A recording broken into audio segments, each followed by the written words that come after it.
Et on se retrouve aujourd'hui sur le BTC face au dollar, comme encore et toujours qu'on va analyser ensemble. Et d'ailleurs, on a bien fait, ou en tout cas pour ma part, j'ai bien fait de temporiser. Je vais encore attendre bien, les 12 000 dollars pour shorter le marché. Ceux qui ont déjà shorté le marché, on en a parlé il y a 2-3 jours dans la dernière vidéo. Il n'y a aucun souci tant que le risk management est bon.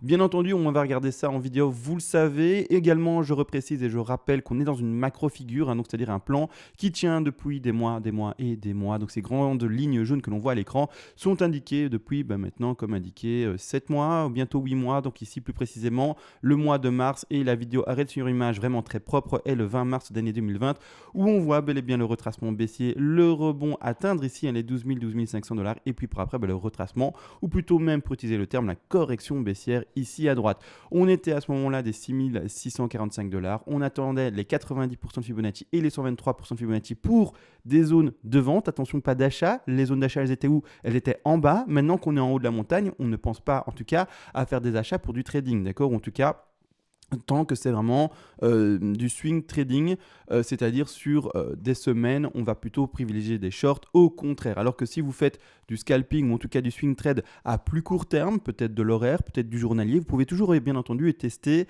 des vagues haussières, mais attention, ici je parle vraiment sur un macro plan, donc on prend des shorts pour du entre guillemets moyen long terme, on parle ici en termes de semaines, voire même en termes de mois, bien entendu. On va analyser tout ça également. Je rappelle également comment est-ce qu'on a vu cette zone de vente qui est assez précise, c'est ici l'intervalle des 123-127 comme vous le voyez, c'est-à-dire que sur le graphique je vais le reproduire avec vous en direct pour vous montrer que ce n'est pas sorcier, bien entendu. On prend son Fibo, on va au plus bas, on va ici au plus haut, donc à la racine de la figure en ABC, et la zone de vente est située ici entre les 123 127, rien de compliqué, pardon. La zone des 12 068 plus précisément, un peu plus haut ici, 12 358, d'accord? Donc ici, retracement baissier, on doit descendre, vous le savez également, en 5 vagues, on va regarder ça, bien entendu. Donc ici, le rebond est tout à fait normal également dans ce plan-là, et par après, normalement, on doit continuer la vague baissière. Sur ce, tout a été dit. Également, juste, dans cette vidéo, on va vite aborder le plan invalidant, c'est-à-dire que oui, un trader doit pouvoir se remettre en question si on casse tel ou tel niveau.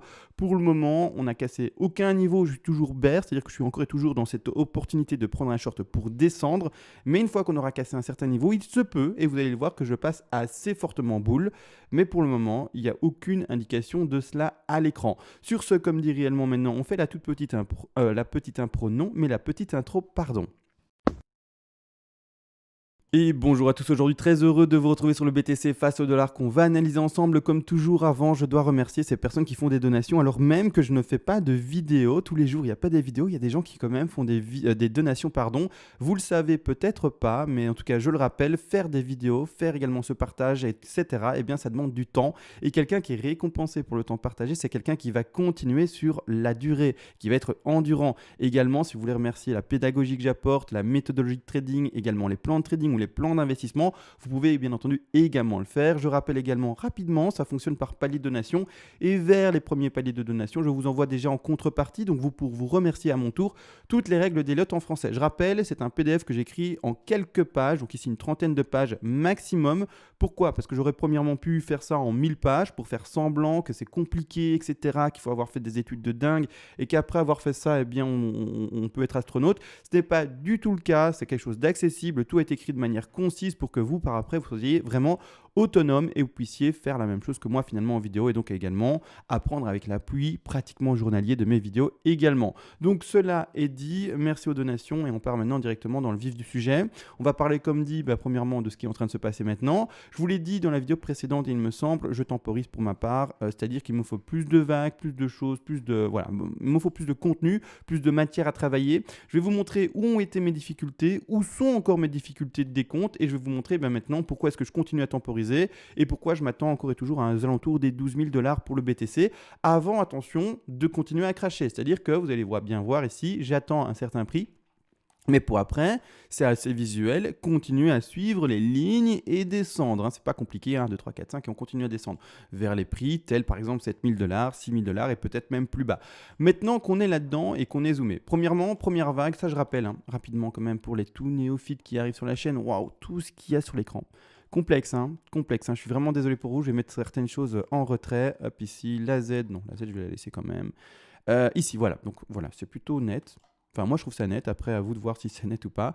Mais ici, clairement, on lit donc cette dernière vague jaune, B vers C en jaune. Cette dernière vague jaune, je rappelle pour les néophytes, les nouveaux sur la chaîne. Désolé pour les anciens, mais je dois rappeler également ça pour les nouveaux. Je suis une chaîne au final qui est surtout pédagogique et par après j'espère que vous puissiez être également tout simplement autonome par vous-même. C'est-à-dire qu'ici clairement on voit une ending diagonale à l'écran qui est indiquée. Donc c'est-à-dire chaque sous-décompte se fera non pas en 5 vagues ou également dans des vagues complexes telles des WXY ou des choses comme ça. Ça devra être fait uniquement et seulement avec des vagues qui sont en zigzag, c'est-à-dire des ABC, ABC, ABC, ABC dans chaque vague.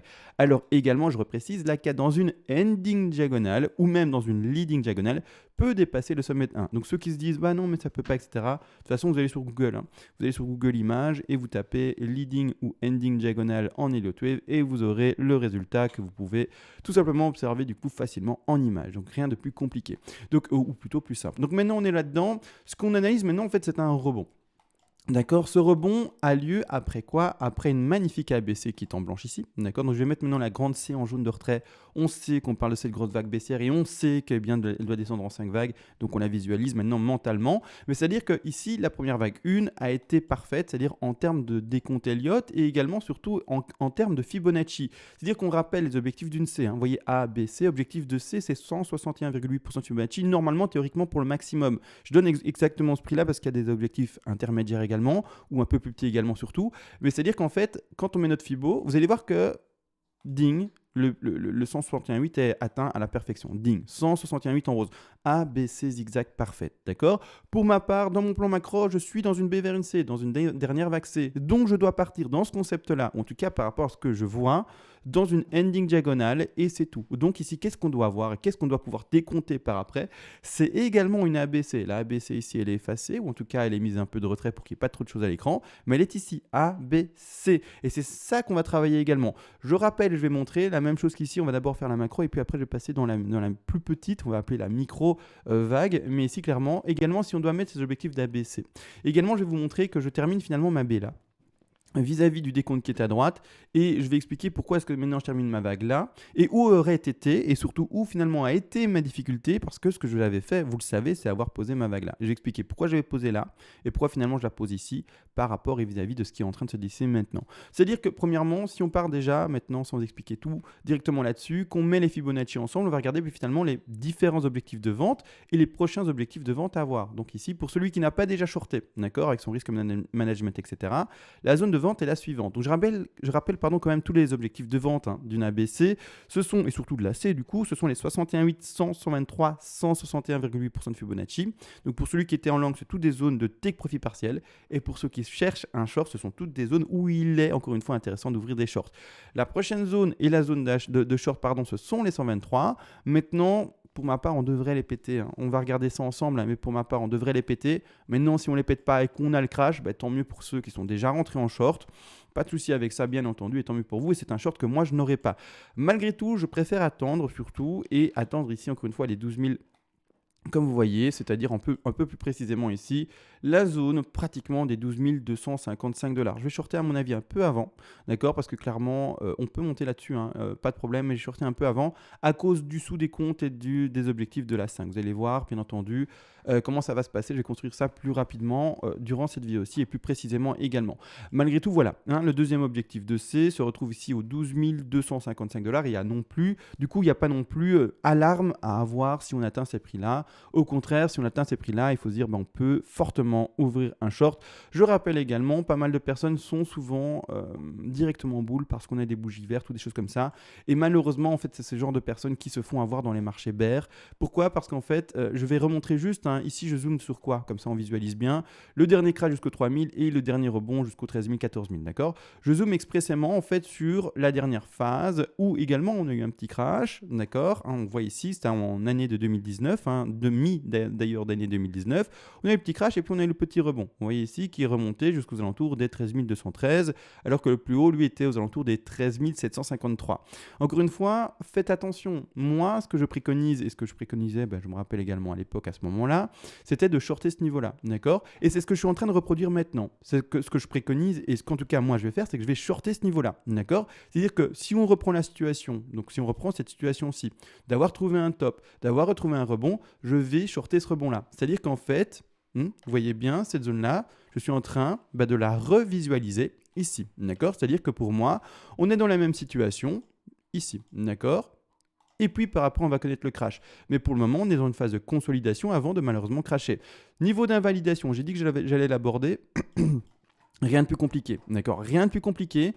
Le niveau d'invalidation, alors je suis en 4 heures, je suis désolé, il y a beaucoup de dessins également, mais le niveau d'invalidation pour moi c'est le dernier top qui a été dessiné, c'est-à-dire plus précisément le 17 août, 18 août d'année 2020, au prix plus précis ici des alentours des 12 484 si pardon, j'ai des bons yeux. Si on pète ça, je vais passer boule, d'accord? Je vous le dis, je vais passer boule et à ce moment-là, je vais vous partager le plan boule. Malgré tout, je ne vais pas directement le faire. Alors, vous allez dire pourquoi tu ne le fais pas directement, etc. Je le ferai peut-être demain, alors vraiment en prenant toutes les précautions pour, etc. Mais je ne veux pas en fait donner de faux signaux. Je ne veux pas que les gens se disent voilà, je vais peut-être louper ça, etc. Non, si vous avez votre plan et votre stratégie d'investissement, il n'y a aucun souci. Je rappelle, vous devez acheter par palier, soit de temps, c'est-à-dire que vous vous dites j'achète un peu tous les mois. Et alors du coup ça ne change rien que demain ça soit boule ou que demain ça soit bear, vous achetez un peu tous les mois, d'accord? Stratégie d'investissement, vous ne devez rien changer par rapport à ce qui se passe demain. Également soit par cassure, encore une fois, de résistance, qui soit horizontale, oblique ou également par signaux bullish, et là vous passez également à l'achat, donc ça ne change rien non plus que demain ça soit boule ou que demain ça soit bear, ou et également vous achetez par retracement baissier, et là également ça ne change encore une fois et toujours rien, c'est-à-dire que si ça monte demain, vous achetez toujours pas. Et vous allez attendre la correction. Donc ça ne change rien. C'est pour ça que je ne donne pas l'alternative haussière maintenant, parce que sinon il y a des gens, je sais, parce qu'ils ne vont pas respecter leur plan de base d'investissement, eh bien ils vont FOMO, faire des choses comme ça. Donc non, d'accord? Non, tenez votre plan et c'est tout, d'accord? Votre plan d'investissement, c'est le suivant et vous suivez votre plan d'investissement. C'est pour ça que je ne le partage pas directement. En tout cas, dans cette vidéo aussi, je le ferai peut-être demain, comme dit, mais avec beaucoup plus de prudence et vraiment en mettant l'accent pour les investisseurs pour qu'ils ne se méprennent pas et fassent pas un FOMO qui n'a pas lieu d'être sur des marchés, encore une fois, spéculatifs. Donc maintenant qu'on a expliqué cela, on part maintenant dans le sous des comptes. On a montré les deux objectifs de vente. Je vais zoomer dessus. En 4 heures, c'est bon. En fait, désolé, on ne voit pas grand-chose. Je suis conscient en ces time frames-là, mais ce n'est pas grave. C'est-à-dire que premièrement, le récit fait bel et bien un plus bas ici. D'accord? Bon, première chose observée. Ce qui m'avait gêné pour situer mon bas de B, on va parler maintenant en fait des choses concrètes, c'est que pour moi, je voyais 5 vagues. Je vous le dis, je voyais 5 vagues. Il y a même la divergence ici. On le voit ici, un plus bas, une divergence. Donc pour moi, clairement, on avait un rebond ici B et puis un retracement ici, tout simplement pour indiquer la fin de la B. Excusez-moi, je me suis mal exprimé. A, rebond de B et rebond de B et puis on termine en C, d'accord? En tout cas, dans cette configuration-ci, actuellement, je dois admettre que par rapport à ce qui se dessine à droite, pour continuer à être bear et continuer à suivre le plan correctement, vous allez voir que c'est assez propre, je vais expliquer après les vagues également. Clairement, il faut que je termine ma B avant. C'est-à-dire que dans ce contexte-ci, en fait, le décompte aurait été plus propre si on avait fait une flat en continu, c'est-à-dire, c'est des cas assez rares, je vous le dis, les flats en continu, c'est pour ça que je l'ai pas du tout prévisualisé, non, ça ne dit pas. C'est pas du tout quelque chose que du coup j'avais envisagé, pardon. C'est-à-dire qu'en fait, c'est ça, une flat en continu. C'est-à-dire, oui, c'est bizarre. Oups, c'est pas ça que je veux changer de couleur. Pas du tout. Ça, je veux le laisser en bleu. C'était la sous-vague ici que je voulais mettre en jaune. Donc voilà. En fait, ça ici, c'est du coup, il y a des gens qui vont se dire qu'est-ce que c'est que cette affaire? Il y a la A et puis la B qui est plus basse, etc. Oui, c'est une flat en continu, désolé. C'est vrai que les Elliott Wave, c'est pas facile. Il y a beaucoup de règles. Et si vraiment on veut faire une analyse complète et vraiment pouvoir s'en tirer, il faut connaître toutes les règles. Alors, je l'ai dit, c'est synthétisable, je l'ai fait, mais tout est bien écrit. C'est-à-dire que si vous connaissez une ou deux règles et vous dites ça y est, je connais tout, je connais les 1, 2, 3, 4, 5 et je sais décompter un tout petit peu. Le souci que vous allez passer à côté de choses, ou en tout cas beaucoup de choses. C'est-à-dire que ici, clairement, je suis plutôt dans ce contexte-là. Pour moi, j'avais, je vous le dis, pour moi, clairement, j'avais 5, mais je suis obligé de dire que non, je me suis trompé quelque part, et c'est ainsi, dire qu'on prend son Fibo, faites continue comme d'hab, rien de complexe, on prend comme suit, le bas de A, et ensuite on va chercher le bas de B, et on regarde les objectifs. On va chercher les objectifs ici. D'ailleurs, ici, c'est plus propre si on est là. Quoique... Bon, c'est pas trop grave. En tout cas, on doit admettre que ceci est une B. Et on va chercher ici l'objectif descend et un peu plus. Bon, voilà, on y est. Une vague que j'avais pas, je vous le dis, réussi à identifier. Et puis c'est comme ça, on admet. Et puis c'est pas plus compliqué. Et par après, enfin, on a ce décompte-ci. Alors, ce décompte-ci est en train de pumper. D'ailleurs, au moment où je parle, on vient de casser le léger plus haut de 11 746 $. On a atteint la première zone de short que je ne vais pas shorter. D'accord? Bon, tant pis. Si ça maintenant le rouge, c'est pour moi, et tant pis, hein, et voilà. Mais je vais attendre plutôt ici des prix plus hauts et on va regarder lesquels plus précisément. C'est-à-dire qu'actuellement, tout simplement, on va regarder les Fibos. Les Fibos, en fait, dans cette configuration-ci, en admettant que j'ai eu du mal ici dans la 2 et la 3, etc., en admettant tout ça, les Fibos sont plutôt propres. C'est-à-dire qu'on va chercher la 2 avec une correction qui va nous faire, on va regarder ça tout de même, assez forte, la 2, il me semble, qui va chercher un peu plus des 61,8, n'empêche, c'est tout à fait possible. Mais ce qui nous intéresse surtout c'est ce sommet-ci avec la sous 5 et en tout cas la 3. Donc je vais mettre en degré un peu plus élevé, je vais mettre en minor ici, d'accord. C'est-à-dire que là, par contre, le Fibo est parfait. On va bel et bien chercher, regardez bien, le sommet de 1 et là le bas de 2. Et dans cette configuration, ci, parfaitement les 161,8 d'une 3. Maintenant, on les pète, donc c'est validé. Pour moi, c'est une 3 validée, étant donné qu'on les pète. On n'est même plus dans une ABC possible, étant donné qu'ici, on est au-dessus. D'accord ? 4, 5. La correction d'une 4, vous le savez ici, sont encore une fois, je rappelle tous les objectifs d'une 4, 23, 6, 38, 2, 50. Qu'est-ce qu'on a été chercher ici plus précisément ? Alors, je dois mettre mon petit Fibonacci de retracement maintenant. Je le place ainsi et on a été chercher plus précisément. On regarde bien le bas de mèche ici, d'accord. On a été chercher les 38,2 légèrement plus. Donc ici, encore une fois, une 4 qui semble se valider. Alors, le sous-décompte, un schmilblick pas possible, bien entendu. On break ça maintenant à la hausse et c'est-à-dire qu'enfin, on va pouvoir mettre les sous-objectifs haussiers de la 5 et je vais vous dire, eh bien, tout simplement, je vais shorter un objectif de la 5. Donc ici, clairement, j'installe ceci ainsi. Je mets ceci ainsi, comme suit. Les différents objectifs de la 5, attention, on a les deux objectifs de vente majeure par rapport à la C, la petite vague bleue ici. Mais cette vague C sera terminée une fois que la 5 sera terminée. C'est un peu comme des poupées russes, vous le savez. C'est-à-dire qu'actuellement, nos différents objectifs de 5 sont les 100% de Fibonacci. Je mets des rectangles un peu plus petits pour que visuellement on comprenne, que sont les objectifs de la vague qui est inférieure à la C, donc la petite 5 ici. Objectif de vente, et d'ailleurs c'est l'objectif que je vais prendre, c'est-à-dire les 12 000 $. Pour être très précis sur Bitfinex, par exemple, ce sont les 12 043 $. N'oubliez pas, il y a toujours un prix de différence entre les échanges.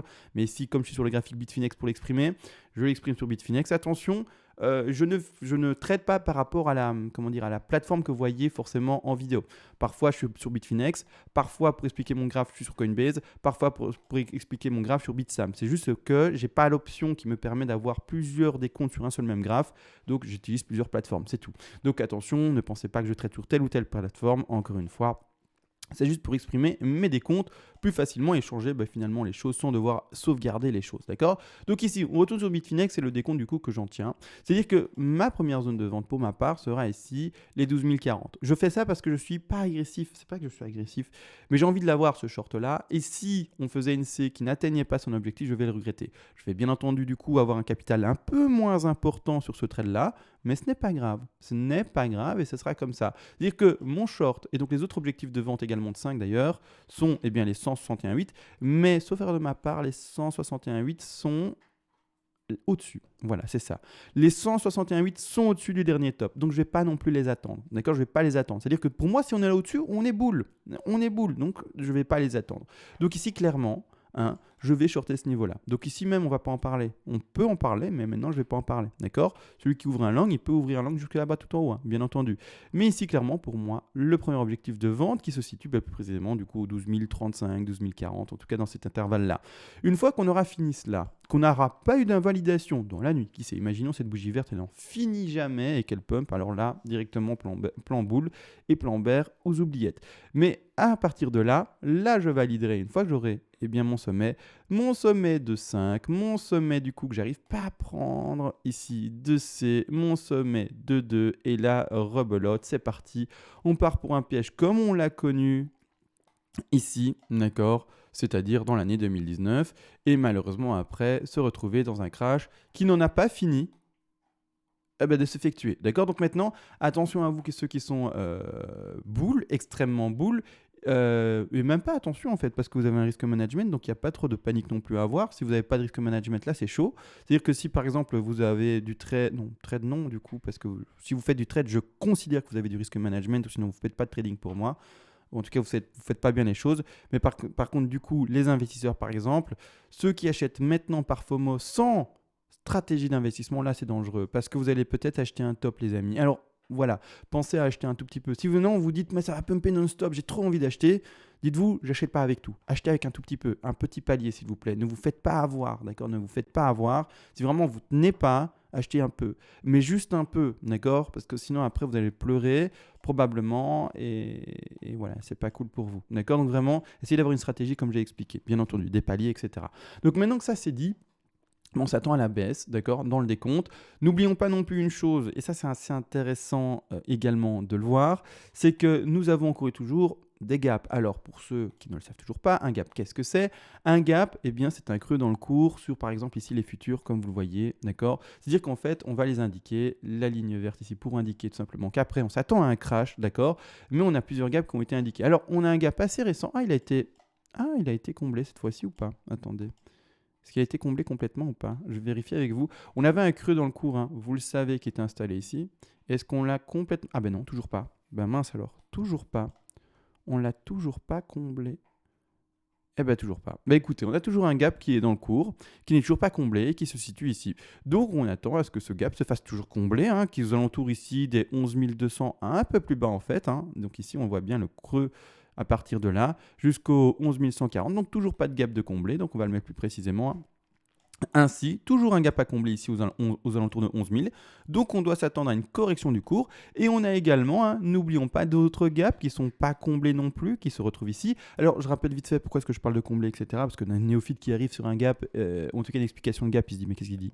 C'est pas évident. En fait, un gap, c'est un cours sur le creux. Quand on le voit visuellement, bien entendu, donc un creux sur le creux. Mais il faut savoir qu'en fait un gap, donc ce fameux creux et ces fameux creux qu'on observe à certains endroits, comme ici, ou comme là, ou un peu plus bas, etc. Enfin, peu importe les creux que l'on peut observer sans bougie, donc là où c'est noir et qu'il n'y a pas de couleur finalement, en fait, ont énormément de chances de se faire rattraper par le cours, c'est-à-dire de se faire combler. Donc que le cours aille remplir historiquement, entre guillemets, ce qu'il n'a pas rempli par le passé. C'est-à-dire qu'on a, je vous le rappelle, 8 chances sur 10. Je donne ce chiffre encore illustratif pour indiquer que c'est vraiment plus de chances qu'une chance sur 2, mais c'est beaucoup plus, c'est-à-dire vraiment 8 chances sur 10. D'accord? Donc je ne vais pas dire du 5 sur 10, vraiment plus de chances de combler un creux que de ne pas combler, finalement, pour utiliser un terme plus correct, ce gap. Donc clairement ici, on doit s'attendre également à retourner, combler ce fameux gap indiqué ici aux alentours également, plus précisément, des 9 700 $.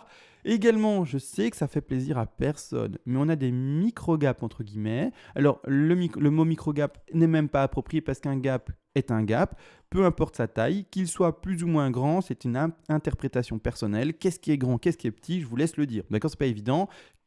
C'est vraiment une interprétation personnelle. Donc, quand on voit un creux, point, on le prend en compte et c'est tout. Donc, c'est-à-dire qu'on a également des micro-gaps. Moi, je dis micro parce que c'est vrai qu'ils sont petits, mais encore une fois, pas interpréter ça comme du coup ne pas le prendre en compte dans sa stratégie. C'est-à-dire qu'ici, on a également des gaps et on a également de fortes chances de recombler les 7600 et on a même des gaps qui sont visibles en horaire qui vont ici jusqu'aux 6800. Donc ici, grosse zone également, un potentiel pour atteindre de nouveau des zones de rachat parce que je rappelle, quand on vend à la hausse pour le short, on a des zones de rachat, mais également quand ça crache, pour les investisseurs, ce sont des zones d'achat par palier, bien entendu, pour monter. Donc un crash, c'est pas non plus un mauvais signal, c'est-à-dire qu'un crash à venir, c'est chouette en fait, parce que du coup, on va avoir du BTC à peu cher, on va avoir du BTC, pour utiliser un terme grossier, en solde, et donc tant mieux en fait. On n'est juste pas les moutons qui achetons les tops, mais au contraire, on est ceux qui essayent tant bien que mal d'avoir une stratégie et donc d'acheter les creux pour revoir les rebonds. Donc c'est ce qu'on a fait par exemple ici, hein, le crash qui a été vu ici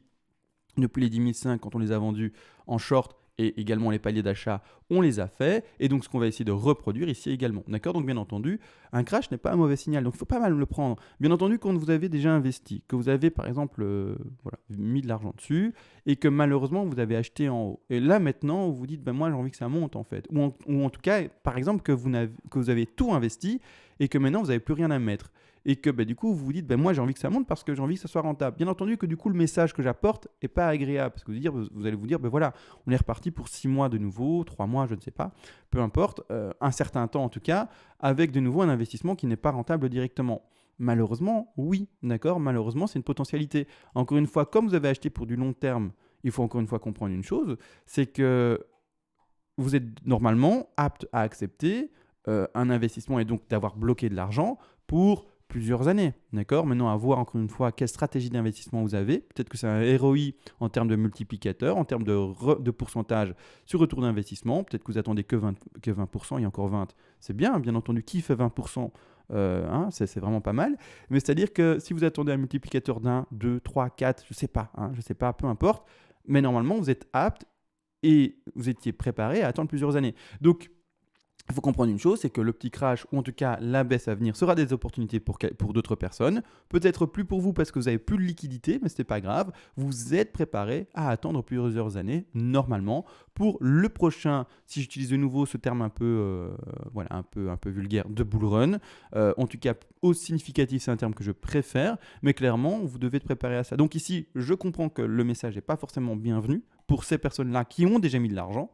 Mais normalement, il n'y a pas de souci non plus, étant donné que vous savez dans quelle réalité vous êtes. C'est-à-dire que vous savez que ça ne va pas monter forcément tout de suite et que vous étiez de toute façon dans le bus ou en tout cas dans le wagon pour un bon moment. Donc ici également, je rappelle, et je vais zoomer dessus, on a un autre gap et un dernier gap qui se situe ici en bas à gauche. Et pour ça, la ligne verte, en fait, c'est un gap. Pour moi, c'est la zone d'achat ultime. Si on atteint ces prix-là, c'est magnifique. Ce sont les 3535 $.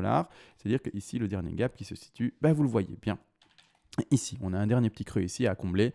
Et si on atteint ces prix-là, c'est parfait. C'est-à-dire que je rappelle également comment est-ce qu'on fait pour introduire ces gaps dans sa stratégie, c'est-à-dire qu'on achète par palier. Et donc, même si on n'a pas envie de croire aux 3500, je le rappelle, il faut avoir un peu de son capital pour là-bas en bas. Même si c'est plus que 2%, 3%, vous gardez un peu d'argent pour là-bas le creux. Le creux, vous achetez avec quelques pourcentages, c'est comme si vous auriez acheté à 6000, d'accord? Alors qu'on est à 3000. C'est pour donner un exemple, pour vraiment illustrer les choses. Mais c'est super intéressant d'acheter du BTC à pas cher plutôt que de l'acheter maintenant à 12 000 pratiquement, d'accord? Donc on fait attention à cela bien entendu. Je regarde où on est le cours, 11 008, parce qu'à un moment je vais également devoir basculer pour ouvrir mon short, d'accord? Mais pour le moment il n'y a pas de raison, donc tout se passe bien. Donc voilà, maintenant tout se passe bien, c'est-à-dire que on attend la dernière vague de hausse, la dernière confirmation. Je l'ai dit, l'invalidation se fera à 12 480, ou le top en tout cas. Le top, ici, 12 495. Dès qu'on passera au-dessus, invalidation. J'en parlerai probablement demain, même s'il n'y a pas d'invalidation. Mais comme ça, vous voyez comment est-ce que ça peut se passer et qu'est-ce qu'on pourra, bien entendu, également analyser par la suite. Ne pas oublier que quand on passe boule, d'accord, il y a quand même encore et toujours des bougies rouges qui vont dessiner. C'est pas parce que demain, peut-être que si on casse, sait-on jamais, j'ouvrirai un short, je vous le dis. Mais si on casse les 12 400 et quelques dollars comme dit, on va bien entendu voir une perspective haussière sur du long terme, bien entendu comme toujours. Mais par contre, ne vous attendez pas à ce que j'annonce que des bougies vertes. Il y aura encore toujours les fameuses fluctuations, mais au contraire, on sera plutôt maintenant dans une configuration où on va privilégier toutes les zones de long et non pas de short. Comme ici, quand on était là-bas en bas au 6000, on privilégiait ceci en long jusque dans les deux zones de vente, là et là, d'accord? Maintenant qu'on est dans ces deux zones de vente, on privilégie les zones de short pour descendre. Une fois qu'on aura pété ce niveau, beaucoup de dessins, grave ça, mais une fois qu'on aura repété ce niveau-là, on va privilégier les zones de long, d'accord? Pour du long terme, attention, le swing trading à court terme n'est pas interdit, encore une fois et toujours, d'accord? Donc là maintenant, on a vu les gaps, on a vu le sous-petit décompte. J'ai pas été plus loin dans le décompte en horaire ou des choses comme ça. J'ai pas envie de me prendre la tête, je vous le dis. Je m'arrête vraiment maintenant sur les vagues un peu plus grandes. On temporise un peu et on voit. Parce que le décompte est très compliqué en time frame plus petite. En T1, c'est une horreur et des choses comme ça. Donc pour le moment, on laisse construire, on temporise et on voit ce que ça nous donne, bien entendu. Je vous souhaite à tous, comme dit, de bons trades, de bons investissements, surtout pas de FOMO et uniquement un plan d'investissement. Et sur ce, on se voit le plus rapidement possible. J'ose espérer, bien entendu, demain. Ciao.